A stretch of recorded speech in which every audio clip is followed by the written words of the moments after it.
Alors, tel que promis, ça a été juste, mais on l'a pas longtemps, mais on va en profiter très vite. Monsieur Pierre-Marc Johnson, bienvenue à l'émission. Bonjour. Bienvenue à Sorel Tracy. Merci. J'ai eu l'occasion de prendre connaissance du compte-rendu de votre dernière conférence, celle que vous vous apprêtez, semblable à celle, j'imagine, que vous vous apprêtez à faire ici au Salon des Affaires. Et on parle bien sûr de l'ALENA qui va se renégocier. Forcé de savoir qu'on est obligé d'aller là par M. Trump. Et ce qui m'a surpris, c'est que vous semblez positif face à ça. Oui, malgré tout, je pense qu'il faut l'être. Il y a beaucoup de bruit autour de cette question de l'ALENA. Il y a eu beaucoup de déclarations, y compris des déclarations contradictoires. Ouais. Et deuxièmement, les citoyens d'ici qui lisent un peu la presse américaine se rendent compte qu'il y a des gros appétits, notamment dans le secteur agricole, à l'égard de l'aluminium, etc.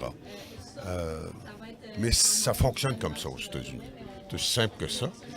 Il faut revenir aux choses de base. Les choses de base, c'est qu'on a une entente qui est âgée maintenant de 24 ans. Déjà. Elle a besoin d'être époustée un peu Ouais. parce qu'il y a des choses qui ont changé. Que Trump soit là ou pas.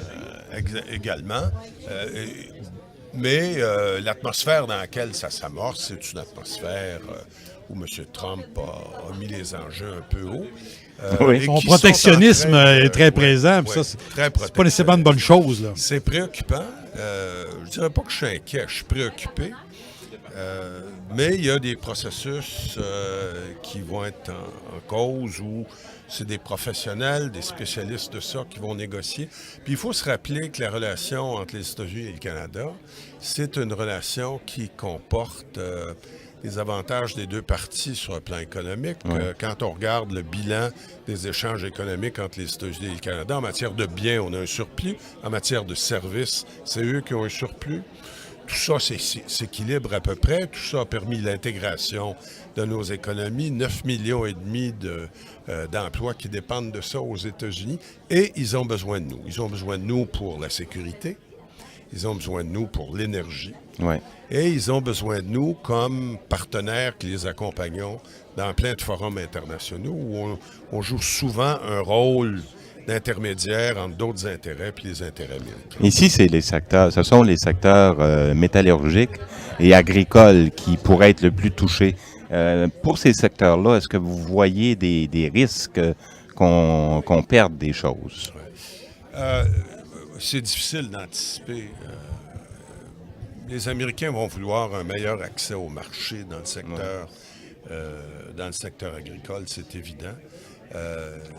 Je pense que ça risque de jouer sur le lait, puisque c'est de ça qu'on parle. Le Canada va continuer et le Québec vont continuer de défendre avec beaucoup d'énergie le régime de gestion de l'offre.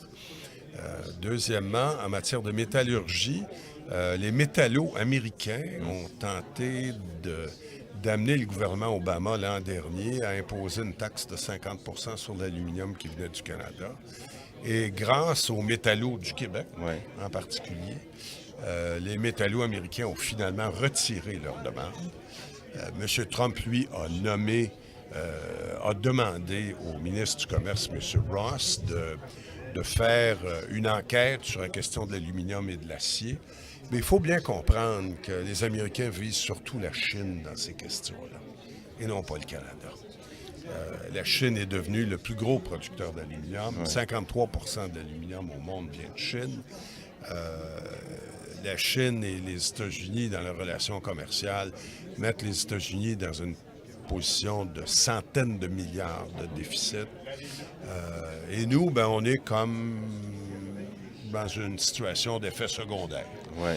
Et on peut espérer que la qualité de notre relation au niveau des institutions américaines va prévaloir sur ce qui pourrait être des improvisations de discours.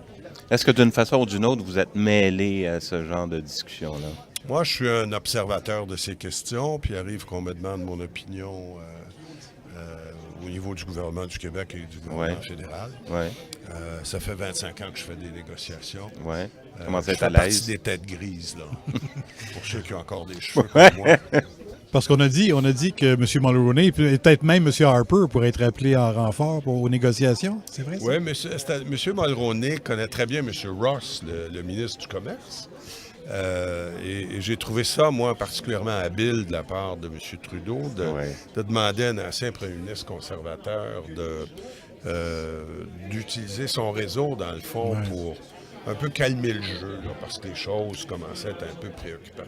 En terminant, parce que je sais qu'on vous attend, parce qu'en ce moment, c'est la question. Est-ce que Trump va être là encore pendant ces négociations-là? Parce que là, les démarches d'impeachment, comme disent les Américains, les méthodes de démission ou de démotion, je ne sais pas comment on peut traduire l'impeachment, de M. Trump, sont de plus en plus probables à cause de la gravité des accusations qui pèsent contre lui à certains niveaux, entre autres d'ingérence au niveau de la justice. Est-ce que ça risque de teinter ou de changer la donne? Non, moi je pense qu'au début, il y a eu beaucoup de discours puis beaucoup de choses sur lesquelles les gens sont revenus aussi. Buy American.